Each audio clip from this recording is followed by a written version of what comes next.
Let's make a sheetload of square cards. I hope you'll stick around to get some tips and tricks on how I put together my first set using the August 2026 free card making printable.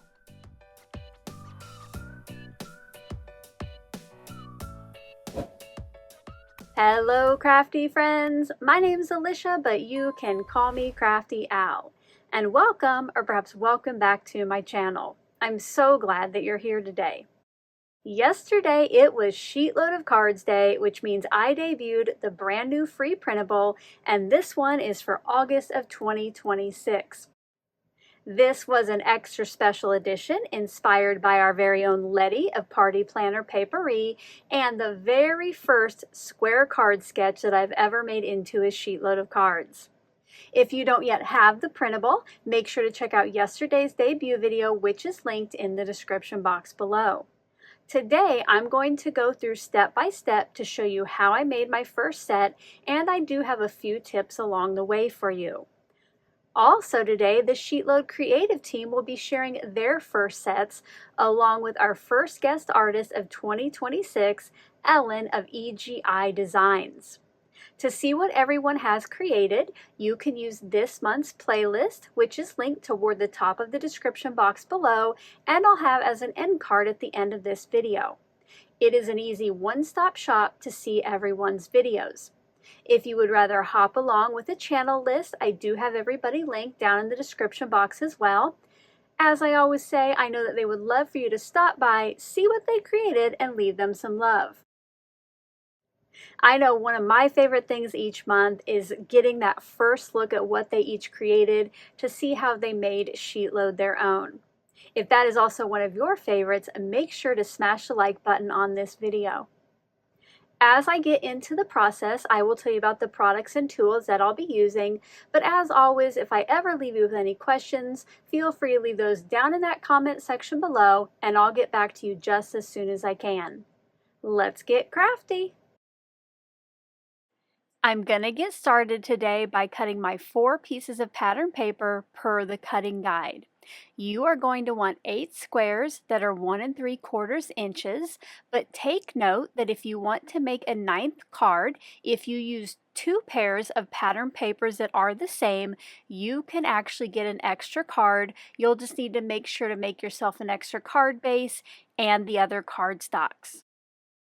One suggestion on the printable is to use the leftover scraps to decorate the inside, and because of that, I'm actually going to cut those off the bottom of my pattern papers first. So I'm going to rotate each one, and I cut 2 pieces that were 1/4 inch tall and set those to the side.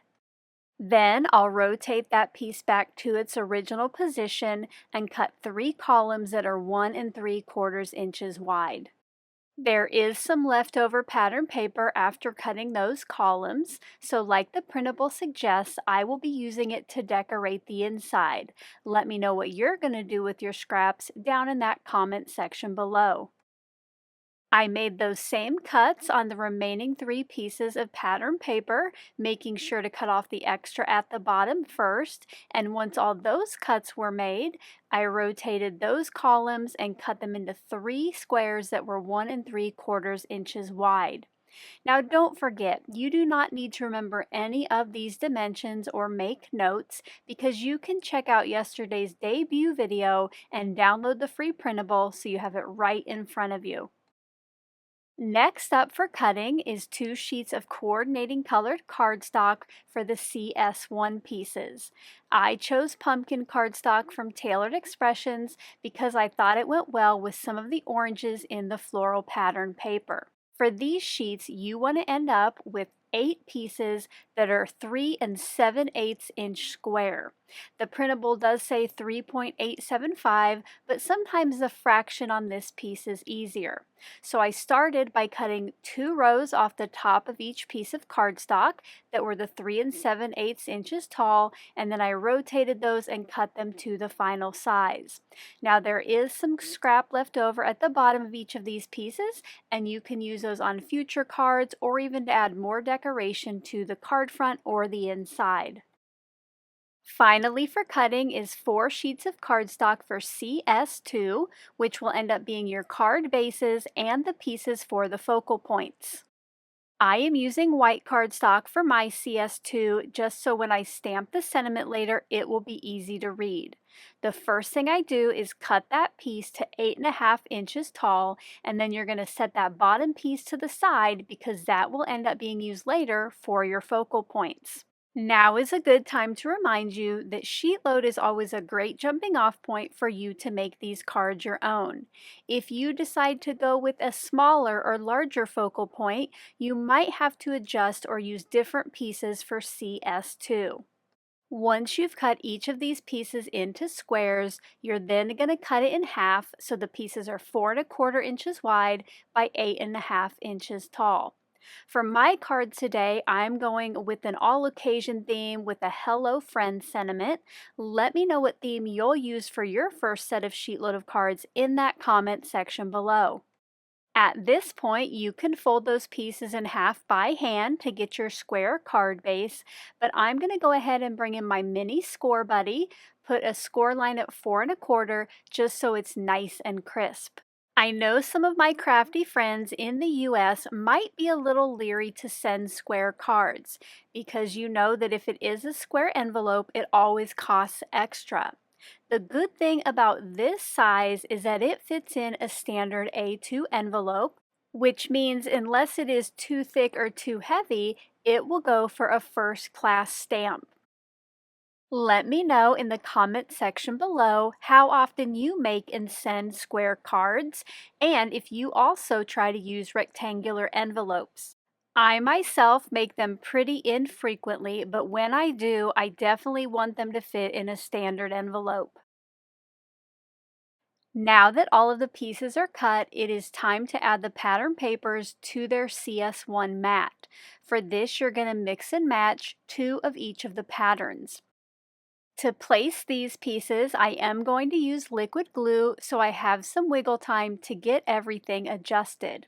I'm going to start with the upper left piece, and I do my best to get 1/8 of an inch border on the outside. And again, because of the liquid glue, I do have some time to move that around. The next square I'm going to add will be the second pattern, and I'm going to place that in the upper right, again trying to get that same border, but I do line it up with the first piece that I placed. For the third piece, I'm going to go back to the first pattern. I did rotate my cardstock upside down, so if your pattern paper is directional, keep that in mind before you put down piece 3. And just like with the previous 2 pieces, you'll want to line this up with the one before it, and then you can add that fourth one, just again doing your best to get the even outside border. Your pieces, like mine, may not meet perfectly in the center, but that's okay because later when you add the focal point, it will cover that up. For the next card, you can change the placement of where the pieces go, and if your pattern papers are double-sided and the fronts and backs coordinate, you could also use that side as well and get a few more options for your finished cards.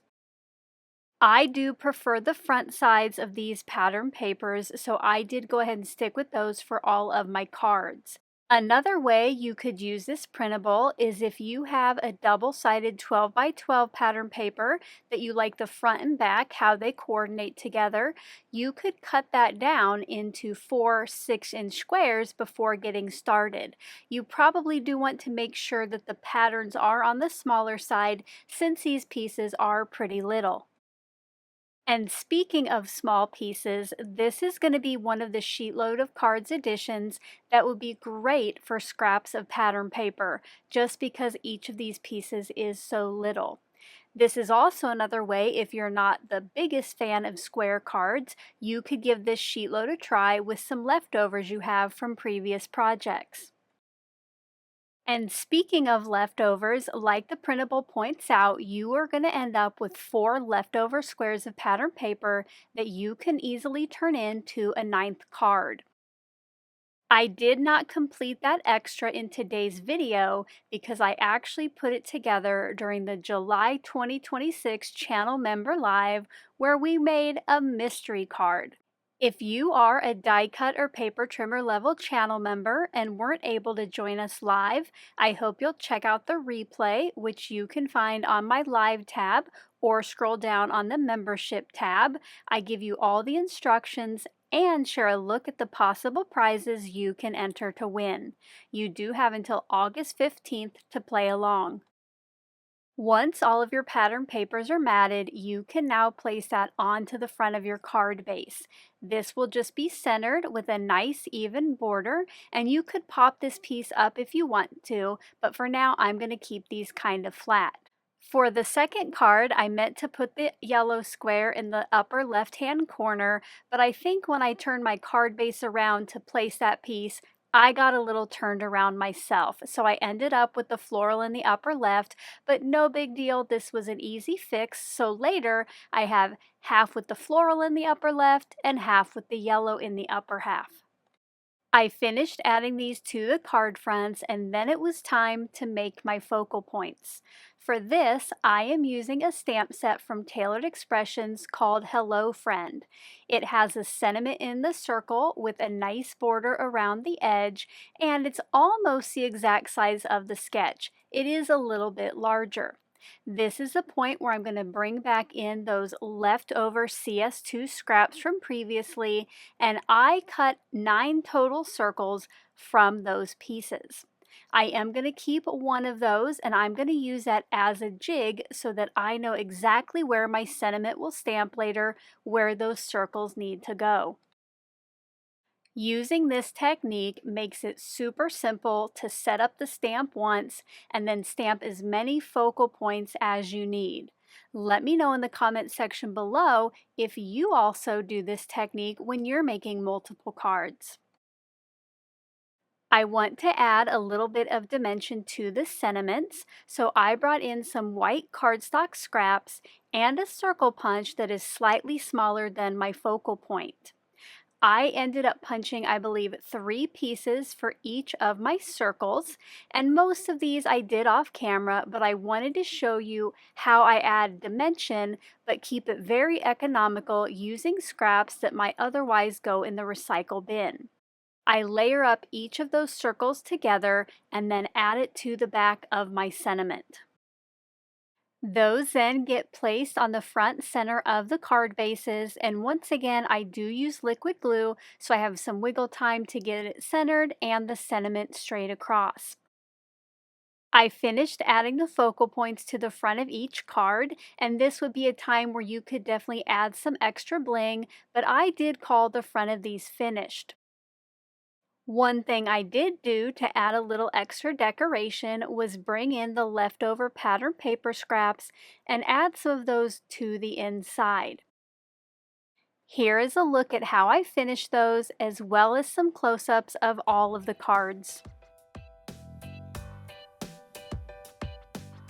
I hope you enjoyed seeing how I put together my first set of cards using the August 2026 SheetLoad of Cards.